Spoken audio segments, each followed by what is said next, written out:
Good morning and welcome to the 15 minutes Chassidus Shir. 15 minutes in quantity, but we hope will be a qualitative difference for your whole day. We're learning the Maamarim Tavshin Chovav. We're towards the end of Sif Vav and we're up on page Reish Chof. A short summary that the theme of the Maim is Ani L'Doidi V'Doidi Li, that's the Avodas HaAdam. It's Rusta L'Sata. There's a gili in Elul of Yud Gil Midas Yerachmiel, and they are in a way that it's in the Sinus Koyach for the Yid. To understand how could it be such a powerful gili, and it's for every single Yid, same time only in the Sinus Koyach. This is the marshal of the Alter Rebbe in the Choti Torah, that the king's in the palace, he comes from the palace into the field, and everyone who wants to greet him can come to him. He accepts everybody with a pleasant face and then smiles to them. So this is the dynamic, that he's accessible. What's the avoid of the Yid? Of Kabbalah Malchus Shemayim. There's a difference between Rosh Hashanah and Yom Kippur, revelation of the Yud Gilul Midas Yerachmiel, and that in Elul. In Elul, it's in the Sinus Koyach, and in Rosh Hashanah Yom Kippur, it's an automatic draw into a higher level of service to Hashem. But this is in the Sinus Koyach. What's in the Sinus Koyach? That it brings out the Rotzim Pnimi of a Yid. What's the Rotzim Pnimi of a Yid? That he is Nefesh Elikis, that his whole life is godly. The Alter Rebbe says in Tanya Perik Beis, Nefesh Shenis B'Yisrael Chela Keli Kamim Mamish, and in Perik Yudches explains that the main chayes, the ikar chayes of the neshama is from Chochmah Tzilus, and that shines in the Yid that we have the koyach of Mesiras Nefesh, of steadfast and selfless dedication to serving Hashem. And that is, and then once that shines through, then the Yid says, okay, I'm here to serve Hashem. That's my whole being. The king comes into the field. What does he do? Why does he come to the field? Because the king, the melech is the leiv ha'om. But when the king's in the palace and the people are in the field, they're doing their own work, you can forget. So they're involved in their own daily business, and don't realize that what's their inner life is they're part of this kingdom. So the king comes to the field, and he's accessible. And then when you go to the king, what do you have? You have the whole king. In the palace, you just have a certain level of revelation, the different fanciness and expense that's revealed. Either the crown of the king you see the robes, you see all the different rooms that are full of the different treasures of the king, etc. But where do you get the king? King himself is when he's in the field. Who gets to have the king himself? That's when you go to him. So if you go to him in the field, then he's completely yours. Someone else will come, and the king will be completely him, and he'll say, "You're part of my kingdom. I don't have a kingdom without you. You're a value." And what's your value? That you are a subject of the king.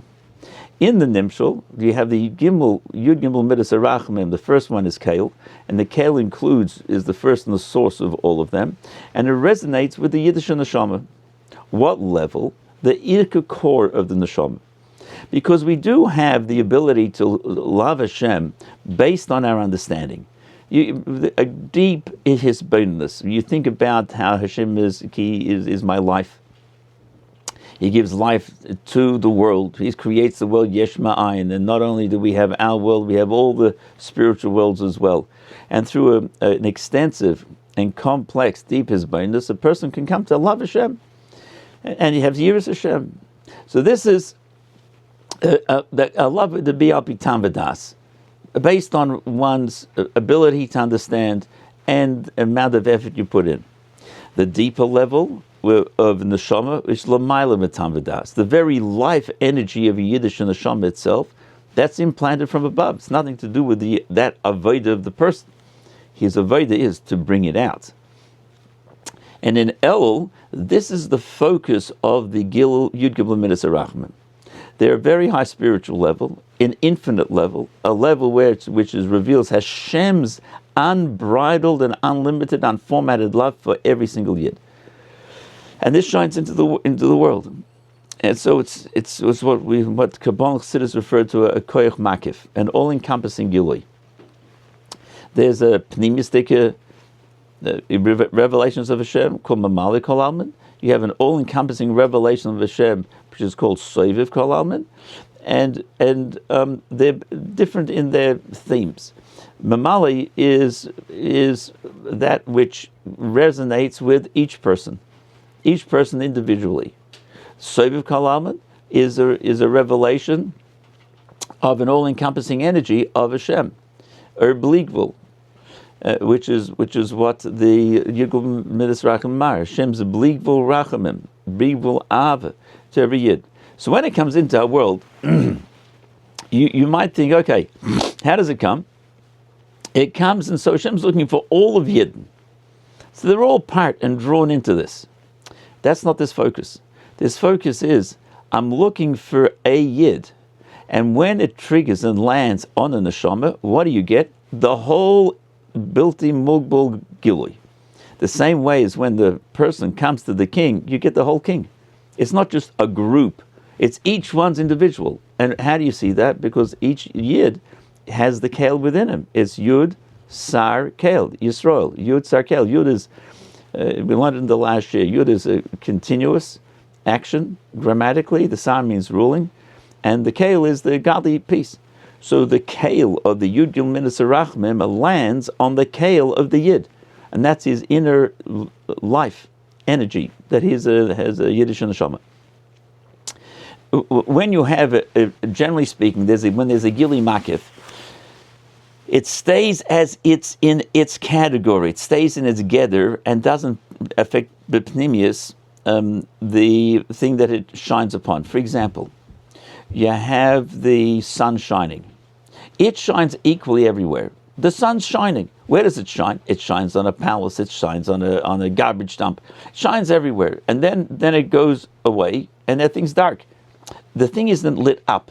It lights it up from the outside, but upon which it shines doesn't become a lit up entity.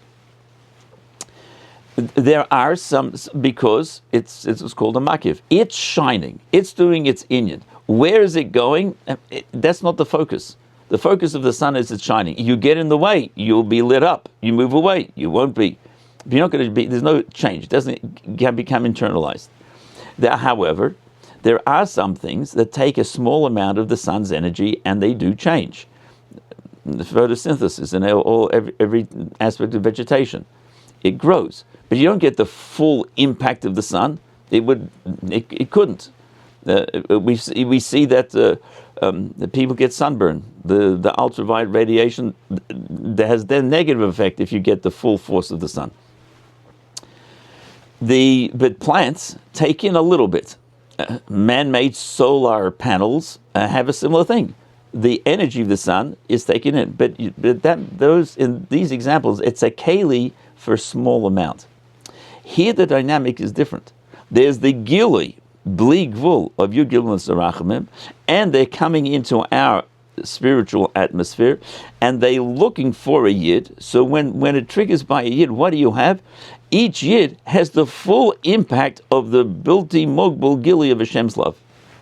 It's not a part because you're one yid in the world and there's another, then many, many more, and each one gets a little piece. No, it's the gili of the full impact of the Yud Gilman Midas Rachman. That's the unique thing about this. What is it? What are we left with? This is who I am. I'm a yid. This is my inner core and being. Now I got to get to work. So this how it's a gilui, and it ends up being just in the sinas koyach. The sinas koyach is remember who you are. The king comes to the field to say to the nation, remember who you are. Who you are. You're a subject of the king. You're part of my kingdom. That's who you are. You give them midas harachim. Hashem says to thee, you're involved in the world. You're doing all your stuff, which is all good.